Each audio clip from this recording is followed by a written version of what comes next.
নবদ্বীপের মধ্যে সবচাইতে ভালো ফিশ ফ্রাই খেতে চাও তাহলে কিন্তু এই ভিডিওটা তোমাদের জন্য। দেখতেই পাচ্ছ আমি একটা ফিশ ফ্রাই আর একটা 1 প্লেট ফিশ বল অর্ডার দিয়েছিলাম, যেখানে 10 পিস ফিশ বল ছিল। আর কিন্তু এখানে চাটনির পরিমাণটা খুবই কম দিয়েছিল, আর ফিশ বলটা ঠিক করে ভাজাও হয়নি, মানে একটু মুচমুচে যে ব্যাপারটা সেই ব্যাপারটা হয়নি। বাট টেস্ট মোটামুটি ছিল, মানে যদি আউট অফ 10 বলা হয় তাহলে আমি এখানে 5 দেবো। যাই হোক, নেক্সট যেটার জন্য আমি সবচাইতে বেশি ওয়েট করেছিলাম সেটা হচ্ছে ফিশ ফ্রাই। কারণ নবদ্বীপে আমি খুব একটা ভালো ফিশ ফ্রাই কোথাও খেতে পারিনি এখন অবধি, মানে যেখানেই গেছি কিছু না কিছু প্রবলেম হয়েছে। তো এখানে তো তোমরা মাছের ফিলিংটা দেখতেই পাচ্ছ, পিওর ভেটকি বলে আমার মনে হয়েছে, কারণ খেতেও ছিল অসাধারণ।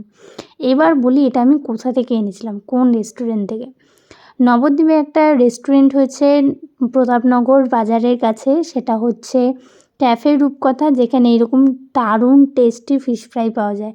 তোমাদের বিশ্বাস না হলে অবশ্যই একবার ট্রাই করে দেখতে পারো। আর ফিশ ফ্রাইটা নিয়েছিল 80 টাকা, আর ফিশ বলটা নিয়েছিল 70 টাকা।